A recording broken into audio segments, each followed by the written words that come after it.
dengan semua itu. Kenapa? Karena surga itu yang masuk surga karena rahmatnya Allah Subhanahu wa ta'ala. Kalau disayang sama Allah, diterima oleh Allah Subhanahu wa ta'ala, baru diizinkan masuk surga, dan itu yang tahu hanya Allah Subhanahu wa ta'ala. Klik subscribe dan like video ini sekarang juga, dan komentar. Cinta ini amalan yang pahalanya tidak bisa diukur. Ya, amalan yang pahalanya tidak bisa diukur. Saya kasih gambaran begini. Kalau seseorang bekerja di satu kantor, bekerja di satu perusahaan, itu bisa diukur. Berangkat jam 8, pulang jam 4, dalam 1 bulan gajinya sekian. Betul atau betul? Seperti itu ya. Dia kerja di satu warung, dia kerja di satu restoran, dia kerja sekian jam, dalam 1 bulan dia gajinya sekian. Betul? Kenapa bisa diukur? Karena itu amalan fisik. Amalan fisik, pekerjaan yang sifatnya menggunakan akalnya, menggunakan tangannya, menggunakan kakinya, menggunakan mulutnya. Itu amalan fisik. Tapi hubungan suami istri nggak menggunakan fisik, menggunakan cinta, Masya Allah. Bayar mahar, ucapkan saya terima nikahnya, bayar mahal, itu balasannya dari suami unlimited, nggak berhenti. Maharnya 50.000, maharnya 100.000, maharnya 1 juta, angsurannya nggak habis sampai akhir umur. Tiap bulan kasih terus. Betul ya Bu ya? Begitu juga ibu-ibu, karena cinta, mawaddah warahmah, Allah Ta'ala berikan dalam hati suami, hati istri al-mawaddah. Apa bedanya al-mawaddah dan mahabbah? Kalau mahabbah itu rasa kagum, ya, cinta dalam bentuk rasa kagum, simpati. Jadi cuman berjalan satu arah, ya, berjalan satu arah, itu mahabbah. Tapi kalau al-mawaddah itu 2 arah, artinya cinta yang dibalas dengan cinta. Itu yang namanya al-mawaddah. Makanya dikatakan mawaddah warahmah, cintanya saling berbalas. Begitu suami itu memberikan cinta, maka istri juga memberikan cinta. Walaupun hanya dengan mahar 50.000 siap mengandung dan melahirkan anak, walaupun resikonya adalah nyawa harus melayang, siap dietnya gagal, tubuhnya menjadi tidak secantik dulu gara-gara suaminya. Betul. Tapi kenapa itu dilakukan? Karena cinta. Balasannya tidak bisa diukur selama-lamanya. Maka semua amalan yang untuk Allah karena cinta itu tidak bisa diukur dengan istana, dengan bidadari dan apapun. Maka Allah katakan, siapa yang mencintai saudaranya karena Allah Ta'ala, maka Allah pun cinta kepadanya. Sebagaimana diceritakan, ada seseorang yang dia pergi dari satu desa menuju desa yang lain, dari satu kota menuju kota yang lain. Kemudian di tengah jalan dia bertemu dengan seorang pria. Pria itu lantas bertanya kepadanya, kamu mau kemana? Dijawab, saya mau ke kota itu, saya mau ke desa itu.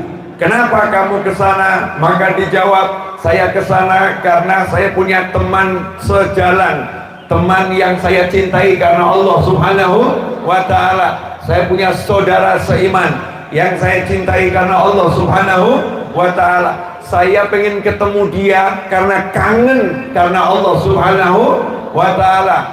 Maka yang menghadang tadi nanya kembali, apa kamu nggak ada tujuan yang lain, tujuan bisnis, cari duit dan lain sebagainya, urusan pekerjaan?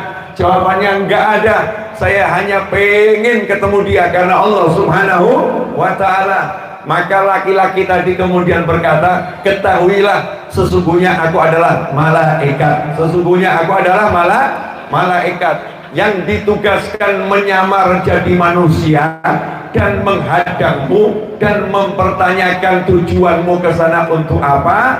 Setelah kamu jawab, aku diperintahkan oleh Allah Ta'ala untuk memberitahukan sebagaimana engkau keluar menemui saudaramu karena cintamu kepada Allah Subhanahu wa Ta'ala, maka Allah pun mencintaimu. Jadi balasannya orang yang cinta karena Allah bukan surga, tapi pemilik surga, mendapatkan Allah Subhanahu wa Ta'ala. Inilah cinta.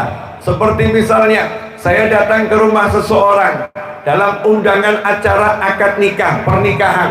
Kalau saya datang karena undangan tersebut pengen dapat makanannya, pengen dapat buah-buahan yang dihidangkan, pengen makan durian yang disiapkan, kalau itu yang saya cari, maka saya hanya akan mendapatkan makanannya, mendapatkan duriannya, mendapatkan apelnya, mendapatkan jeruknya. Tetapi saya datang bukan karena apa yang dihidangkan, tapi siapa yang menghidangkan. Begitu sampai tempat acara akad nikah selesai, segera saya cari mana tuan rumahnya, mana yang mengundang saya. Kemudian saya sapa, alhamdulillah acaranya berjalan lancar. Saya datang ke sini mau cari antum. Apa kata tuan rumahnya? Apa kata tuan rumahnya? Sudah makan belum? Sudah minum belum? Maka diajak ke ruangan khusus, duduk di sini. Semuanya dihidangkan dan bahkan pelayan-pelayannya semua diperintahkan untuk melayani saya. Kenapa? Karena saya nggak cari hidangannya, saya cari yang menghidangkan. Dan itu muncul karena cinta. Karena itulah ikhwani rahimakumullah, di akhir zaman seperti ini amalan cinta kepada Allah dengan diwujudkan cinta kepada Nabi Muhammad sallallahu alaihi wasallam dan cinta kepada keluarga Nabi Muhammad sallallahu alaihi wasallam dan cinta kepada para sahabat radhiyallahu taala anhum ajmain dan cinta kepada orang-orang yang soleh adalah amal yang cepat mengangkat derajat kita, cepat mengangkat pangkat kita di sisi Allah Subhanahu wa Ta'ala. Karena kalau jujur kita mau andalkan sholat 5 waktu kita, sholat 5 waktu kita ini masih tanda tanya bainal makbul wal mardud, bisa diterima, bisa ditolak. Kalau kita andalkan sedekah kita, udah sedekah kita nggak jelas. Kadang-kadang Jumatan itu udah jelas ada kotak amal, yang masuk kotak amal belum pernah uang yang bentuknya itu baru, tapi uang yang lusuh. Ya kadang-kadang bukan yang angkanya besar, dipilih yang angkanya kecil. Masya Allah, kalau dilihat dari situ saja nilai sedekah kita juga tanda tanya. Belum lagi riyaknya, ujubnya, sum'ahnya. Setelah kita bersedekah dengan mengatakan itu kalau nggak saya bantu nggak punya pakaian baru dia, itu kalau nggak saya tolong nggak bakal dia nikah. Kalimat-kalimat semacam ini menghancurkan pahala sedekah. Jadi sedekah kita juga masih tanda tanya, ada pahalanya atau habis pahalanya. Dan amal-amal apapun yang lain masih dibutuhkan al-ikhlas. Kalau nggak ikhlas nggak diterima oleh Allah Subhanahu wa Ta'ala. Sementara ikhlas itu yang tahu hanya Allah Subhanahu wa Ta'ala. Sebagaimana dikatakan dalam kitab Minhajul Abidin, di sebuah hadis disebutkan ada seorang hamba yang berdoa, tapi doanya nggak pernah menembus pintu langit yang pertama. Karena langit ini ada 7 lapis dan setiap lapis ada penjagaan yang ketat, pengawalan ketat dari malaikat-malaikat khusus. Sebagaimana diceritakan dalam Isra dan Mi'raj Nabi Muhammad sallallahu alaihi wasallam, ketika Rasul nyampe di pintu langit yang pertama, pintu langitnya masih tertutup, pintu langitnya belum dibuka. Bahkan yang mengetuk malaikat Jibril, pimpinannya para malaikat alaihissalam, malaikat Jibril alaihissalam ngetuk pintu. Malaikat penjaganya masih nanya siapa yang ngetuk pintu, padahal malaikatnya tahu kalau itu malaikat Jibril alaihissalam. Kemudian malaikat Jibril menjawab, saya Jibril alaihissalam. Tapi malaikat melihat ada sosok manusia mulia yang bersama malaikat Jibril alaihissalam. Maka malaikatnya nanya, siapa yang bersama kamu? Artinya apa?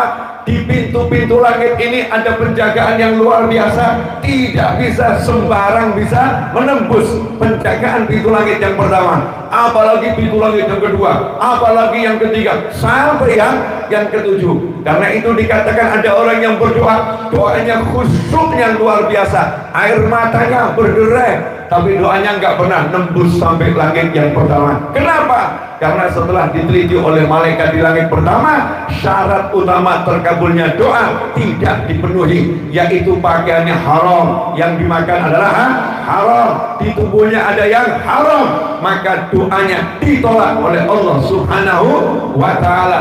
Ada pula yang alhamdulillah lolos, pakaiannya halal, tubuhnya juga halal, ternyata mau naik langit yang kedua, di situ diteliti, setelah diteliti ternyata masih ada unsur-unsur lain yang menghalangi. Begitu seterusnya sampai ada satu doa yang lolos sampai langit yang ketujuh, bahkan lolos pemeriksaan yang terakhir di malaikat Jibril alaihissalam. Maka malaikat Jibril itu pun menyampaikan doa hamba tersebut kepada Allah Subhanahu wa ta'ala. Maka Allah mengatakan, ya Jibril, aku tolak doa tersebut karena orang yang berdoa itu hatinya tidak ikhlas, dan itu hanya diketahui oleh Allah Subhanahu wa ta'ala. Makanya jangan pernah sombong dengan sholat kita, meskipun kita wajib sholat sebanyak mungkin, sebaik mungkin, sholat sebaik mungkin, sunnahnya sebanyak mungkin, puasa sebagus mungkin, sunnahnya sebanyak mungkin, zakat dikeluarkan dengan benar, sedekahnya sebanyak mungkin. Tapi jangan pernah merasa sudah pasti masuk surga dengan semua itu. Jangan pernah merasa lebih hebat dari orang lain dengan semua itu. Kenapa? Karena surga itu yang masuk surga karena rahmatnya Allah Subhanahu wa ta'ala. Kalau disayang sama Allah, diterima oleh Allah Subhanahu wa ta'ala, baru diizinkan masuk surga, dan itu yang tahu hanya Allah Subhanahu wa ta'ala.